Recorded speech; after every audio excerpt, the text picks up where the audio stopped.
You unlock this door with the key of compassion. Beyond it is another world, a world of science, a world of common sense, a world of sanity.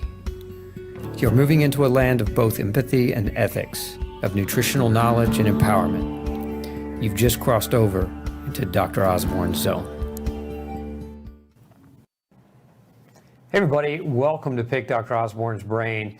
We're going to be diving in today about adrenal fatigue or adrenal dysfunction. So we're going to be talking about the symptoms. We're going to be talking about what you can do about it, what supplements might be supportive and helpful. We're going to be talking about a number of different causes. So stick with me through the end.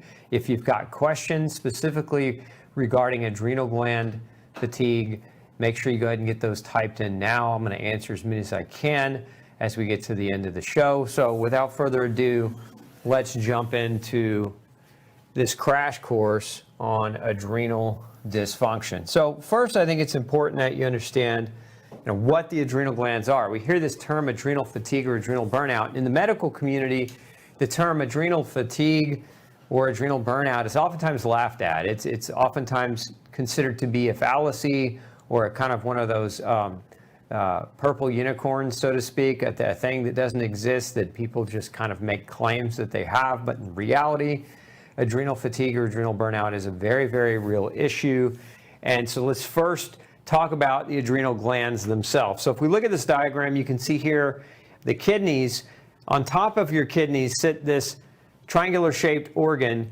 That's called your adrenal gland. Now it's made out of two major pieces. It's made out of an inner layer. You can see here detailed in pink. That's called the adrenal medulla, and it's made out of an outer layer or cortex, oftentimes referred to as the adrenal cortex. Now, simply put, the adrenal cortex produces some of the hormones of stress, most notably the adrenal cortex, just like its name, cortisol, is responsible for the release of cortisol, whereas the medulla is responsible for adrenaline and noradrenaline. And some people call it epinephrine and norepinephrine. So these are the hormones of acute stress, right? Cortisol, noradrenaline, and adrenaline. And so these glands, these adrenal glands that sit on top of the kidneys, produce other hormones as well. For example, the mineral corticoids. We won't get so deep into that tonight. But these help regulate your water and your blood pressure. And then also DHEA, which is a hormone. DHEA stands for dehydroepiandrosterone, and it's a hormone that is a precursor in women, helps to produce estrogen. Progesterone in men helps to produce testosterone, so it's a precursor hormone to those things. So again, cortisol, though, is what we're really going to be talking about tonight with adrenal fatigue and dysfunction. And so what happens, how we go about producing cortisol, because again, these are stress hormones, so it's important that I can't emphasize this enough. These are stress hormones. So the greater the amount of stress that you have, generally speaking, the greater amount of response from these adrenal glands that you're going to get in the form of increased levels of corticosteroids and increased adrenaline, noradrenaline. But the feedback loop or the message is actually driven by the brain, to a large extent by the hypothalamus. So in your brain stem here, you have a hormone called corticotropic releasing hormone, and that hormone stimulates the posterior pituitary gland to produce another hormone called ACTH, adrenocorticotropic hormone. Again, the word's going to sound confusing and it's going to get confusing, so I want to simplify this. But my point is this is your brain. Okay, and it's your brain that stimulates the adrenal cortex here. So we've got the adrenal cortex is stimulated to produce glucocorticoids or cortisol, corticosteroids, right? So how do we make sense of that for you? If you've ever had a steroid where you went to the doctor and they gave you a steroid injection because of pain, or they gave you oral steroids because of pain, those are corticosteroids that are generally administered through prescription medication. So the same type of drug, if you will, right? Only your body produces it. A lot of people just don't know that. So when you go to the doctor because you're in pain, you get a corticosteroid, what they're actually doing is giving you high doses of what your body already naturally produces. And so think of cortisol as your body's natural fire truck. It's what your body uses to put out inflammation. It's also what your body uses to mobilize more energy when you're in danger. So cortisol causes several different types of chemical affects, and one of them is, of course, is to elevate your blood glucose or your blood sugar so that your body can take proper action. And another one of the effects is it's an anti-inflammatory. So let's talk next about what can cause adrenal fatigue. Adrenal fatigue is caused by, again, chronic stress being one of the biggest elements to this. But what is stress? If we look at what stress is, you know, it's this word, it's this term that commonly gets used and thrown about. But what exactly is stress? Stress, is it good? Is it bad? You know, I think it's important to have that conversation. So there's good stress, okay? That's oftentimes referred to as hormesis, which is when you have a certain amount of stress that can lead to good things, you know. And so an example of hormetic stress or hormesis would be exercise, right? So if you exercise, the benefit, the good benefit, right, would be increased muscle mass, strength, increased strength. Exercise also improves blood sugar control, right? So these are all examples of a good effect that stress can bring through exercise. Now, there are bad effects as well. And so an example in this case is if we overtrain, right, you can get injury. Okay, if you work out too aggressively, it can start to disrupt your sleep.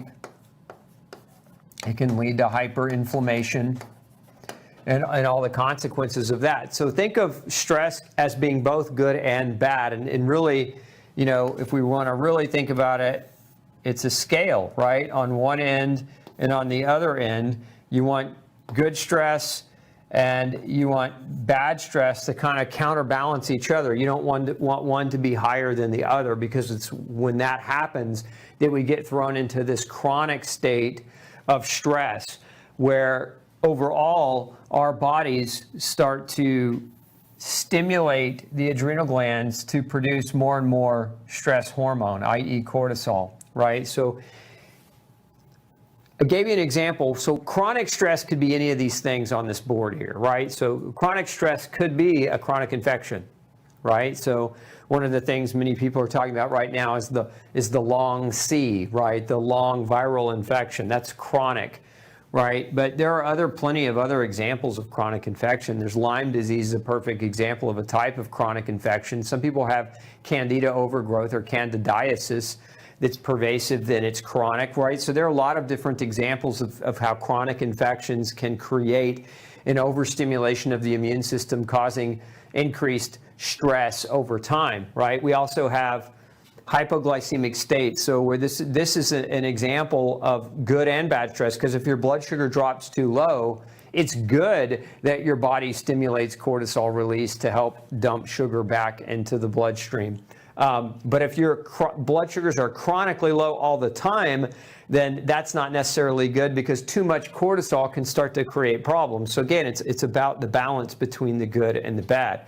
We know that chronic inflammation and anything that can cause chronic inflammation can contribute to the adrenal glands being overworked, so to speak. So chronic inflammation, this can be caused by food, it can be caused by chemical exposures, it can be caused by excessive exercise, it can be caused by lack of sleep, it can be caused by dehydration, right? There's just a number of different things that can contribute to chronic inflammatory process. And of course, chronic inflammation can also cause chronic pain, as can other things. So sometimes people get into a state of chronic pain. And again, a number of reasons why that can happen. You could have injury like a lumbar spine problem or a disc injury. You could have a neuropathy or a nerve pain that's chronic. You could have chronic pain like a fibromyalgia type disease, which can contribute to chronic corticosteroid release from your adrenal glands. And then some people, what do? To manage the infection, to manage the inflammation, to manage the chronic pain, they take steroids. And a lot of doctors will prescribe steroids, in my opinion, way too aggressively. They'll prescribe steroids before they look for why these problems exist in many cases. And so steroids are very powerful drugs that can stomp out inflammation, right? Can really help a person's chronic pain level and can mask a person's infection. It doesn't get rid of the infection, but it certainly can mask the inflammation that's produced as a result of the infection. So if you think about this, the chronic infection can create chronic inflammation. Chronic pain is chronic inflammation, right? And all of these are forms of chronic stress, which are commonly, again, medicated with an artificial external corticosteroid that suppresses a person's symptoms and really leaves them in a place where they're hanging, where they're not really fixing the problem, but the drug is very, very powerful. Now, we'll talk more about chronic steroid use in just a minute and the impacts that it can have, but let's talk about some of the other causes of adrenal fatigue first. So gluten sensitivity is one. There's actually a number of research studies that link. There's a type of adrenal insufficiency, and maybe it be important if I clarify the difference there real quick too. Let's make some room. So there's the term adrenal fatigue, and it's not the same as adrenal insufficiency. Insufficiency is actually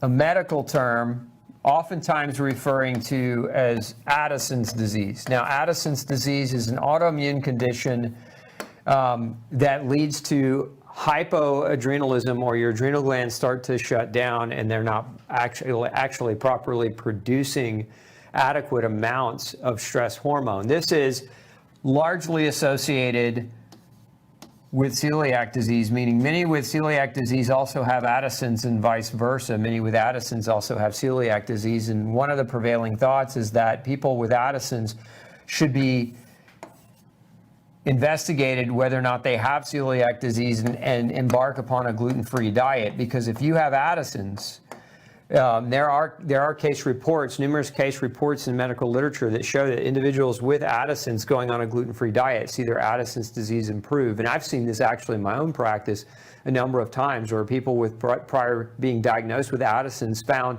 they were actually able to largely recover their adrenal gland function as a result of going gluten-free. So again, an insufficiency, when you hear this term insufficiency, this really refers more to the Addison's aspect. And if you think about adrenal function in the medical world, right? There's really two types of adrenal dysfunction. One is Addison's and the other is Cushing's. And Cushing's is a little bit different. Cushing's is generally where you make too many adrenal hormones, and Addison's is where you don't make enough. So oftentimes what happens is when people have adrenal dysfunction, they go to the doctor. If you don't fit this definition or this definition, they kind of tell you you don't have a problem with your adrenals, even though you might. So again, just a little bit of clarification there between adrenal insufficiency, which again is more of the medical Addison's aspect, versus adrenal fatigue. Now, other things that can disrupt the adrenal glands and create long-term fatigue, one is nutritional deficits, so poor diet. And we've seen this in numerous occasions, and there are a number of nutrients specifically that are very critical for your body's ability to be able to produce cortisol. And we'll talk about those in just a minute too. And then you have chronic caffeine use, because caffeine as a stimulant will overstimulate, over time it will overstimulate your adrenal glands. So not just caffeine, but other stimulants as well. So if you're on drugs, for ADD or ADHD, some of those stimulant medications, these are things that can really hammer your adrenal glands and work them to death, so to speak. And then you have fast-paced lifestyle. So, in the U.S. today, we're especially guilty of this, eating through lunch, not taking breaks, working long hours without adequate rest or without adequate recovery time. So that fast-paced lifestyle can be part of this as well. Lack of sunshine, of course, lack of sunshine regulates hormone production, particularly cortisol production. So remember that the cortisol is, as it's produced, is a diurnal hormone.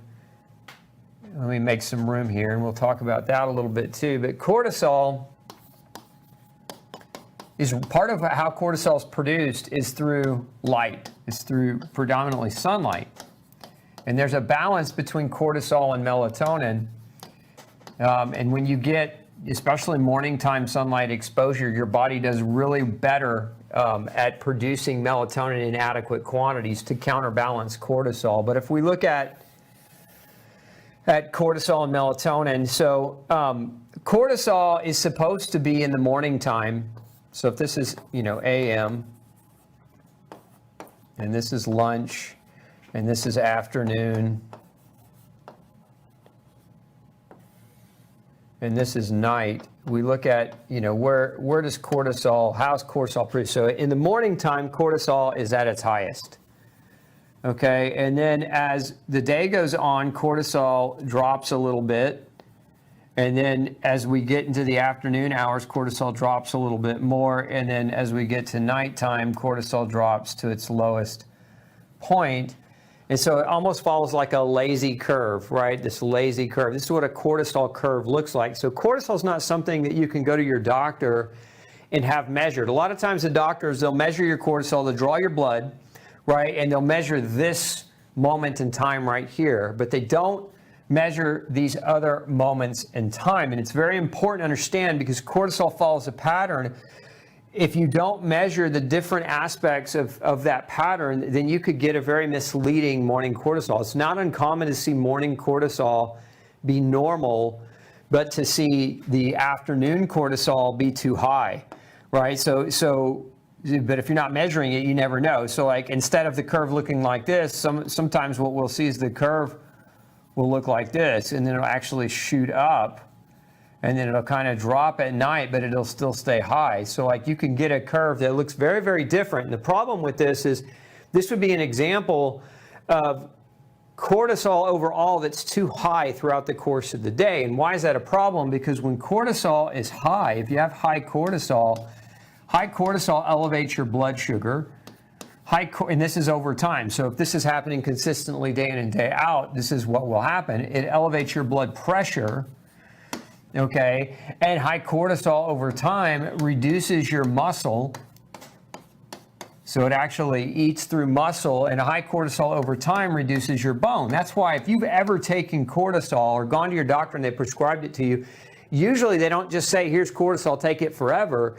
They say, let me give it to you for 10 days. It's something called a Adrenal dose pack, where they'll give it to you in high doses for a short period of time to prevent these types of problems from happening. Because if they gave it to you long term, one of the side effects is this right here. And so a lot of you, maybe you're on corticosteroids, maybe you're on a low dose cortisol-based steroid hormone, because some doctors do this anyway, despite these other risks. And again, then you end up with something like osteoporosis, right? Because we know cortisol elevations over time cause these problems. And so again, going back to if you're just measuring that morning cortisol only and you're not seeing that pattern as it evolves, because another pattern that we'll sometimes see is that cortisol be normal in the morning and then it'll drop, right? And it'll stay lower than what it should. And this is a classic example of a person who is tired all the time. Their cortisol, maybe they wake up and they feel okay, but their cortisol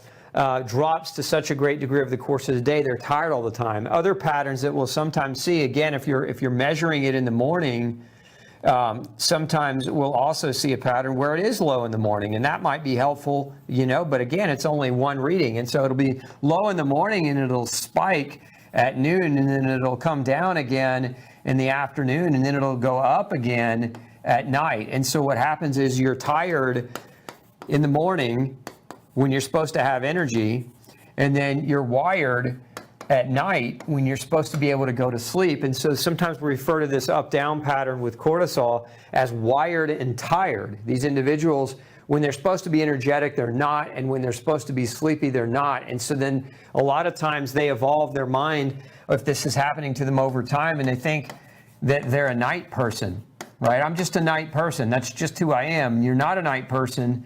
If this is happening to you, this is very much a hormone disruption, because remember, cortisol keeps your brain awake. That's why it's so important that cortisol drops at night. It allows your brain to fall asleep, and melatonin helps this process. So again, cortisol and melatonin, they really kind of counter each other. So when cortisol is high, melatonin is low, and when cortisol is low, melatonin generally is high. That's the pattern that these two, the dance, or if you will, the weave that these two play with each other. So it's important to understand that cortisol can't just be measured at one slot in the day. And this is, again, I've seen a lot of medical doctors be really guilty of this, and then they just dismiss the patient as not having an issue at all as it relates to their adrenal gland function. So again, stimulants can cause hyperexcretion of cortisol, adrenaline, and noradrenaline.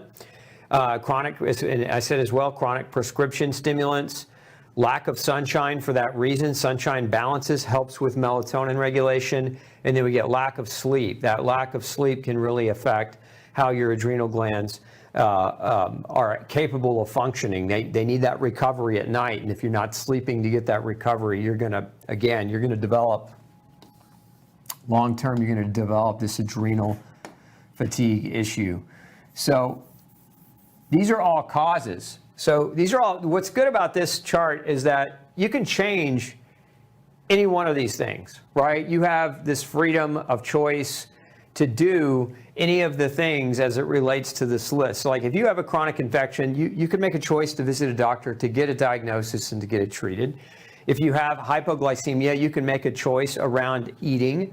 I hear this all the time. People say, I have hypoglycemia, I have this eating problem. No, you have hypoglycemia probably because you eat like garbage and your blood sugar doesn't know up from down. And if you exercised and you got proper sleep and you regulated your diet with real food, then hypoglycemia wouldn't be something you had. So again, it's one of those things that we can't say, I own this disease and I have it, and therefore I'm just going to be a victim to it. We have to own why we are struggling with this state. And so this is 100% adjustable. Chronic inflammation, you can find out what the triggers are. There are a number of different triggers to chronic inflammation, food being one of them, chemical exposures being another, microbial imbalance being another, nutritional deficiencies being another. Like those are 4 very common triggers for chronic inflammation. Same thing with chronic pain. Why does the chronic pain exist? Maybe you have an injury that needs to be rehabbed. Maybe your pain is in existence because you don't exercise enough and your muscles have atrophied and they've shrunk, and now they're not limber enough, and so you get up to try to move them and they're stiff and you injure yourself, right? So movement and activity for many people is what's necessary to overcome chronic pain. Chronic stress, this can be emotional, right? Some people have emotional stress, and so sometimes you can control that and other times you can't control it as well. And so control it where you can and when you can, otherwise you run into big trouble. Now, I want to talk a little bit more about different types of stress, because I think it's an important delineation for you as well. So many of you, we talk about good and bad stress, but what are the types of stress? There's emotional stress, which you can make choices here. You can choose who you hang out with. This is a big part of emotional stress, bad relationships or bad symbiotic communication. But there's emotional stress, that's one type. There's physical stress. And for most people, it's not too much exercise as much as it is too little exercise, because the lack of physical activity is stress. It's just the wrong kind of stress. Because lack of physical activity tells your body to secrete hormones that break your muscle down because you're not using your muscle. And so therefore your body tells itself, we don't need all this muscle, let's deteriorate it and repurpose it and recycle it. And then there's chemical stress. And so physical stress is pretty easy. It's either too much or too little, or it's traumatic injury, right? Those are the primaries of physical. Emotional is generally relationships and spirituality. And then we have chemical stressors, and chemical stressors can be, what are the chemical stressors? Infection, microbial imbalance, nutritional deficiencies, chemical exposures, This could be something like a toxic heavy metal exposure or mold exposure or gluten sensitivity, because food and food reactivity is chemical, right? Because it's something you put in your body that affects you in a good or a bad way, so you get chemical stressors from food. So where most people struggle is right here. Now, a lot of people struggle here too. This oftentimes doesn't require like a super objective analytical chemical analysis. This just requires acknowledgement and addressing. And this just requires acknowledgement and addressing. And sometimes it requires counseling, and sometimes it requires kind of a deeper insight into oneself. But all these things are choices that you can make. You can choose to do counseling. You can choose to move more. You can choose to measure the potential for these things. And therefore, when you're doing that, you're choosing to identify what's causing or contributing to your chronic stress, and then subsequently you can choose to change it and change the outcome, which again, in the case that we're talking about today, is this adrenal fatigue. So, choices, you have them. You should exercise making them and to improve upon your situation. But sometimes we don't know what choices to make. Sometimes we don't have the knowledge or the skill set to understand what choices are best to make. That's where it's important, if you find yourself there, to get to work with a professional who understands these different things and really get to the bottom of it. So what are some of the symptoms? So, do you have adrenal fatigue? Again, because it's this nexus diagnosis. It's not really technically a diagnosis. Nobody in medicine will ever tell you that adrenal fatigue is a real thing. But how does it start? What are some of the things that really begin? And so this is kind of a list of symptoms that we can see that many people will develop. So again, not everybody has all of these symptoms. Not everybody will develop every single one of these symptoms, but these are things you can look at. Now, these things over here are more common. So one of them is chronic fatigue. That, in my experience, is probably the most common, is just chronic fatigue. What a person will oftentimes say is, 5 years ago, 6 years ago, I could work all night, I could play all day, I could stay up, I could drink, I could exercise, and I could cruise, and I wouldn't have any problems. Now, the smallest amount of stress completely wrecks me for 2 or 3 days, right? That's where that chronic fatigue starts to set in. What's happening here is a person is becoming stress maladapted, meaning their adrenal glands are starting to get tired because they've been overworked for too long. And this will also be accompanied with muscle weakness. And one of the reasons why is that you, again, initially in some of the earlier stages of adrenal fatigue. So think of adrenal fatigue as not as, your adrenal glands are tired or they're not tired. Think of it, there are stages of what the adrenal glands go through. The initial stage of adrenal reaction is what we call the acute stress stage. Let's make some more room here. So you've got acute stress, which generally, if it's truly acute, meaning it lasts for a few days at most, it then goes your body. So acute stress, your body responds to acute stress by increasing cortisol and adrenaline. And as long as the stress goes away, right? When the stress goes away, this will drop and everything will come back to normal, okay? This is where the problem sets in, is when there's chronic stress. Stress lasting for weeks to months on end, and there's no reprieve, right? And so initially, again, with acute stress, these things go up. Your cortisol goes up, your adrenaline goes up. Those are things that initially will elevate. And in an attempt, your body, what it's trying to do is it's trying to make hormones that help you adapt and deal with stress. But if that stress stays there for too long, you'll actually see, so going back to this diagram, right, where cortisol kind of follows that curve, right? What you'll see with acute stress is instead of this curve, you might see a minor spike. But with chronic stress, what you're going to see a lot of times is that morning time cortisol is even higher. It's even higher. Sometimes I see it in people off the chart.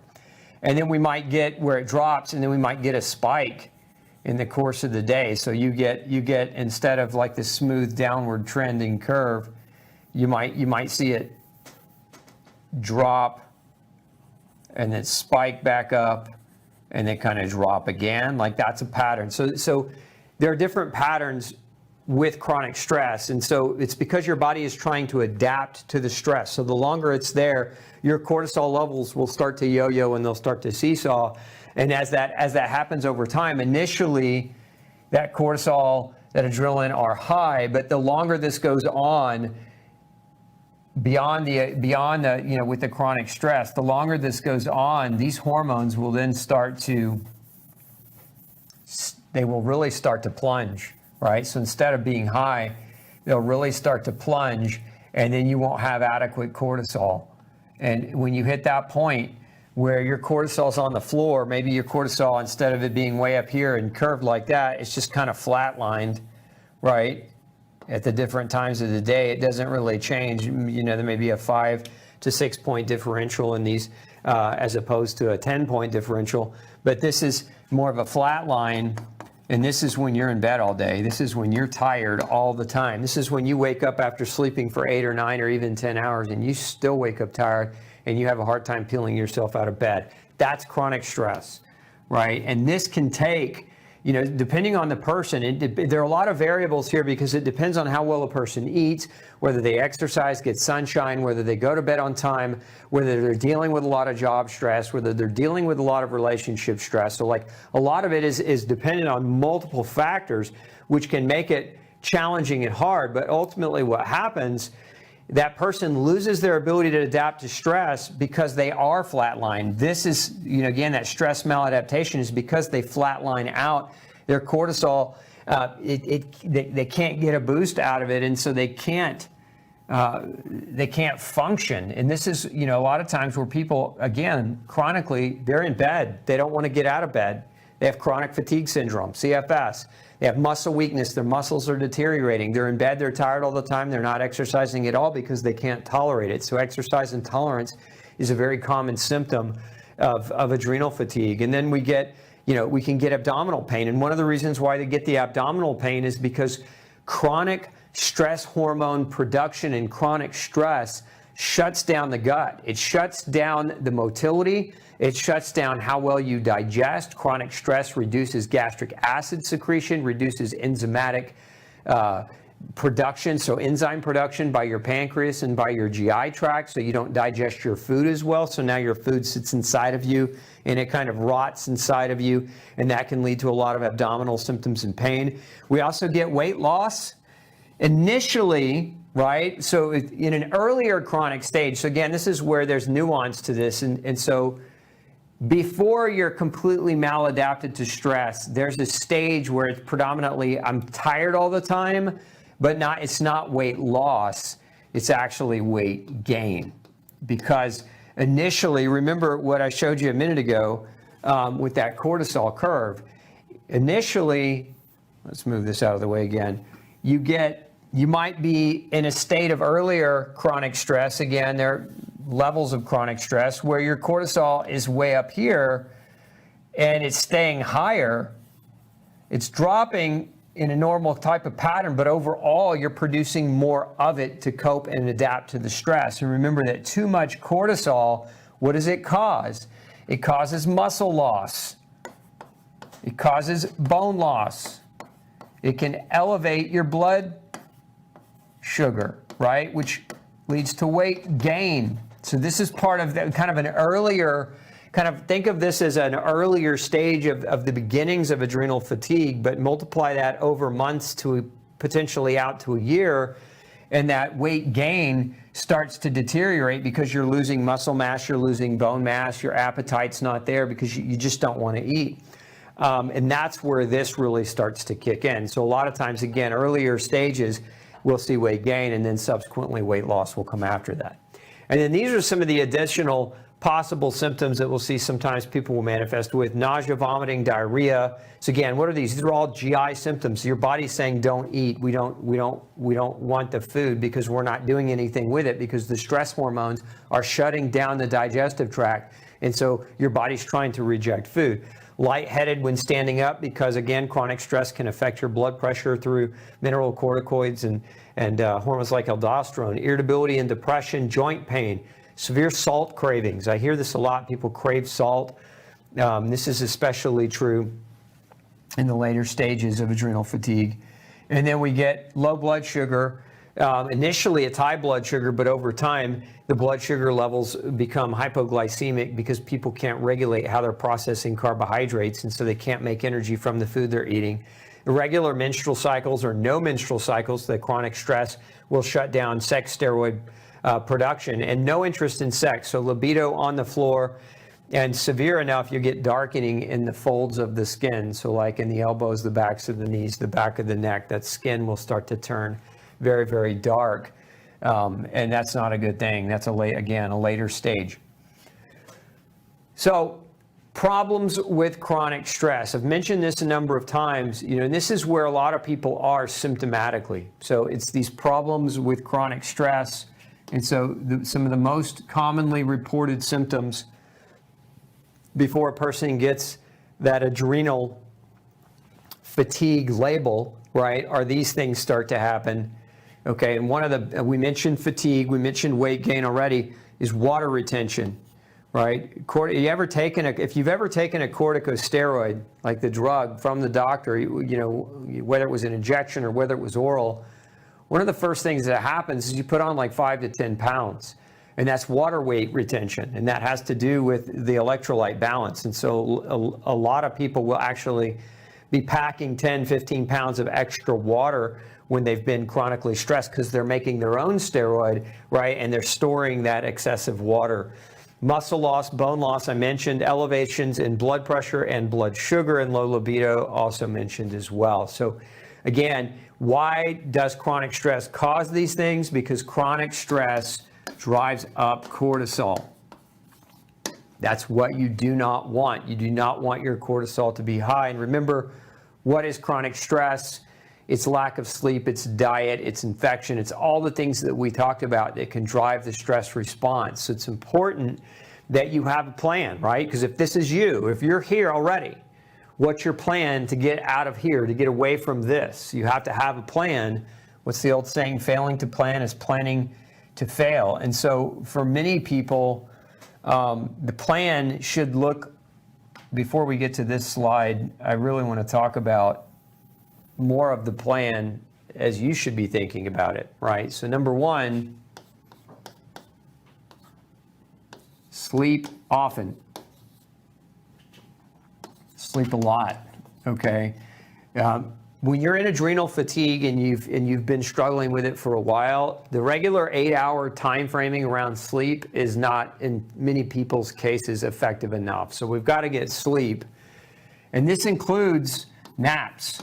So if you find yourself, dragging in the middle of the afternoon and you can't function, your brain can't think clearly, and your body's telling you to go to sleep, take a nap.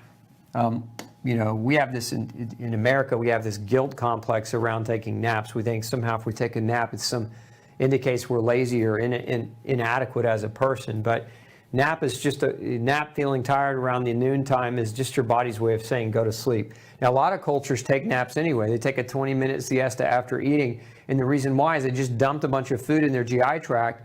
Instead of stressing themselves out by working, they can now go lay down for 20 minutes and let their body do that job of sending the blood to the GI tract and helping them digest the food so they can get good nutrition out of the food. But napping can be very effective. Sleeping a lot is what I would call a non-negotiable, right? It's a non-negotiable. You can't negotiate with sleep.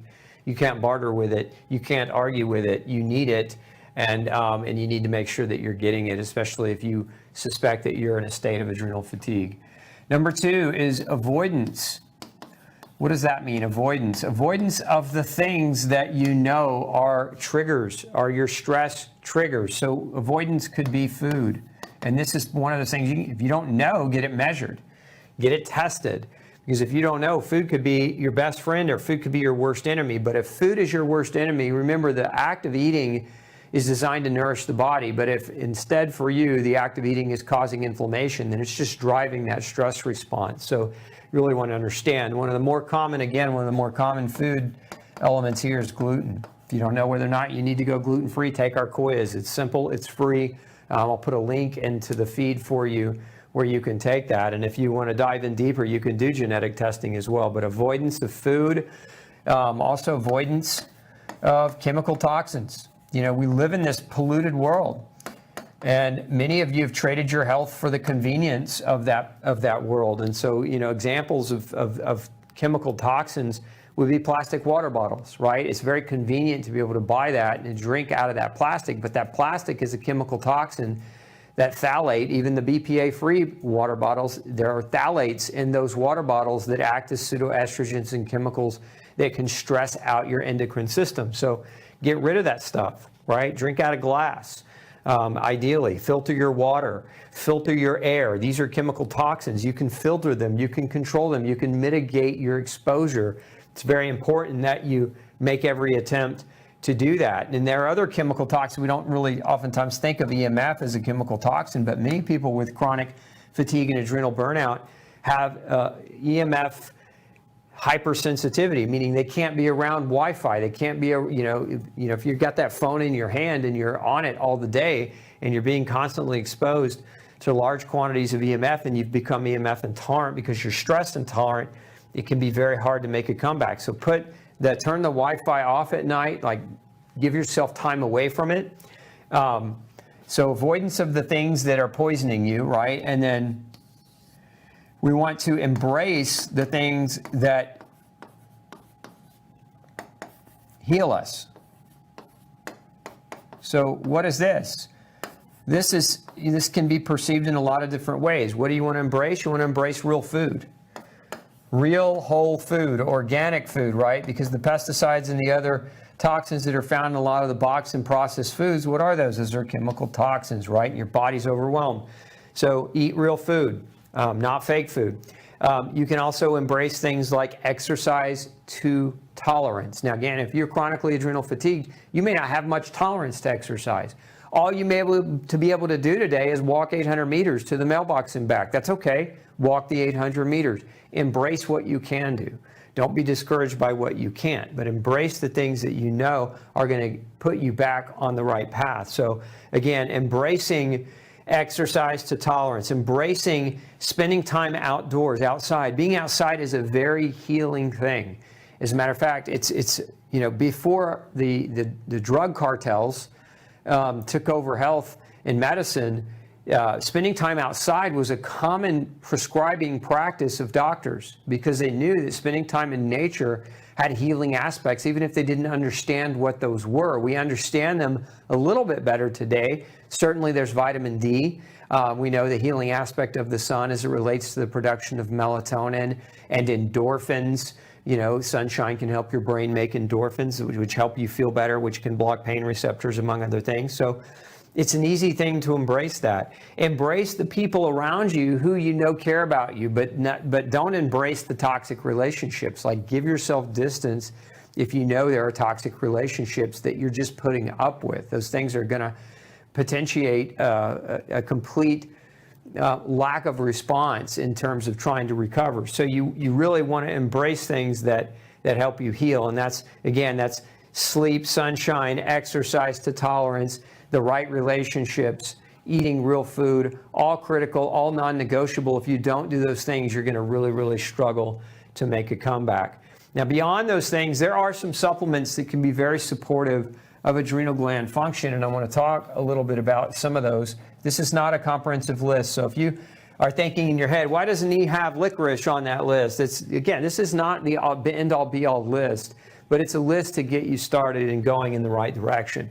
So some of the things I'm going to highlight, this over here, the vitamins and minerals, I'm going to highlight because these are the most important. These right here are more important than the adaptogens, the glandulars, and some of the other plant-based compounds, which is what these are, okay? These things here are essential for your adrenal glands to be able to function. You cannot adequately produce cortisol. Your body needs pantothenic acid. Pantothenic acid, it's vitamin B5. For those of you maybe that don't know, it's vitamin B5. Its nickname is the anti-stress factor. because it combats stress by helping you produce the hormone that helps you cope and deal with stress. So if you don't have enough pantothenic acid, or if your vitamin B5 is deficient, you know, you're going to really, really struggle. This is essential, right? These things are essential for function. These things are beneficial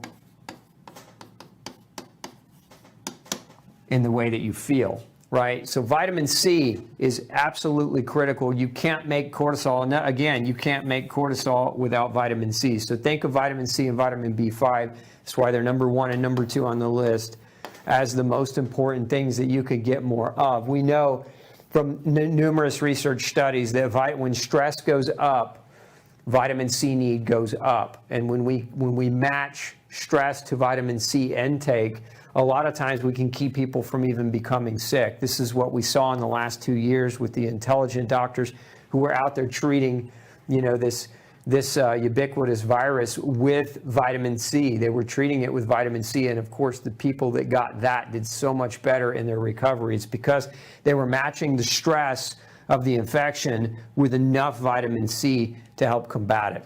And we know zinc is very important in this regard as well. Zinc is important in the production of hormones. Now, if we're talking about this, up here we're talking about cortisol, but we can talk about the biochemistry of adrenaline production, which you need. For adrenaline, you need vitamin C. You also need copper, which is very important in that regard. And zinc and copper are important to take sometimes together because they balance each other out. We know we need B vitamins. Biotin's one of them. Vitamin B3, sometimes called in biochemistry NAD, in a nicotine adenine dinucleotide. This B vitamin is important for the production of cortisol as well. We also need, for adrenaline production, you need adequate protein. One of the things that happens with chronic stress is people's protein levels drop, especially if you're following some of the newer trends like the plant-based diet. If you're under tremendous stress and you start a plant-based diet and you're not getting adequate protein, it can actually put you to the floor. It can actually be the tipping point that breaks you. One of the things that comes in protein is tyrosine, which is a precursor to production of producing adrenaline. You also need vitamin B6 in that process. So these nutrients are very, very critical for the biochemistry of how your body is capable of producing cortisol and adrenaline. And if you don't have adequate quantities of them, but you continue to embark upon a high-stress lifestyle, this is what adrenal fatigue is you run out of these essentials, and that's when you flatline, that's when you crash. So it's very important. Again, the best thing to do is to measure these nutrients, and all these things can be measured. It's very simple to do. If the doctor understands nutrition, they can measure this, and then they can give you kind of a customized blueprint to follow in terms of helping you, because not everybody with adrenal fatigue needs to megadose with every one of these nutrients. Sometimes it's just a handful or a few of them. And then we have over here, we have some other things that can be beneficial that contain a lot of different types of flavonoids, but rooibos tea, this is one thing that you can do. It's a food. You can certainly eat it or rather drink it. Pomegranate is another. It's a food you can eat. Flax, cacao, green tea, and then adaptogens. And adaptogens like ginseng can be very helpful to helping the body cope with stress, as can glandulars. And glandulars are basically like eating organ meat. It's like eating adrenal meat. You're eating the organ meat. And so there are a lot of nutrients within the organ meat itself, right? There are a lot of nutrients. These nutrients are found in a lot of the glandulars. And so those are also things that can be very, very helpful. I've seen people who were on their couches every day, all day, tired, and using a glandular was the thing that got them to be able to get up off the couch and actually start functioning again and start taking some action to improve their health. So again, these are things that can be helpful, but I think it's important that you go back beyond these things and you really focus on making sure you're doing these other things first, right? Which is the sleep, the avoidance of the wrong foods and other trigger factors, and embracing things that help in the healing process. And that also, we didn't really talk much about it, but meditation can be very, very effective. Yoga can be very, very effective as a tolerable form of exercise. And then there's one other therapy I think worth mentioning, and that's sensory deprivation therapy, which is a type of basically, have you ever heard of a float tank? it's a large bathtub full of magnesium salt, and it's so much magnesium in the water that you float. You're buoyant, so your body floats. And you do this in a controlled environment where you're wearing blinders so you can't see, you're wearing earplugs so you can't hear. The temperature of the water is the same temperature as the core body temperature, so you're not feeling, and you're lying in water floating, so there's no gravitational force. So you're depriving yourself of sensation, of sight, of sound, of gravitational force and proprioception and temperature change. And so that's why it's called sensory deprivation. It reduces all of the external input, or a lot of the external input, so that your body doesn't have to process extra, and it can just simply relax. And it can be extremely effective as a first-line tool if you're really struggling with chronic adrenal fatigue and you need something extra to help you overcome. So, thanks for tuning in to the Dr. Osborne Zone. Don't forget to share, like, and subscribe for more content like this, and make sure you come back next Tuesday at 6 p.m. Central Standard Time and Thursday at noon 30 for more episodes.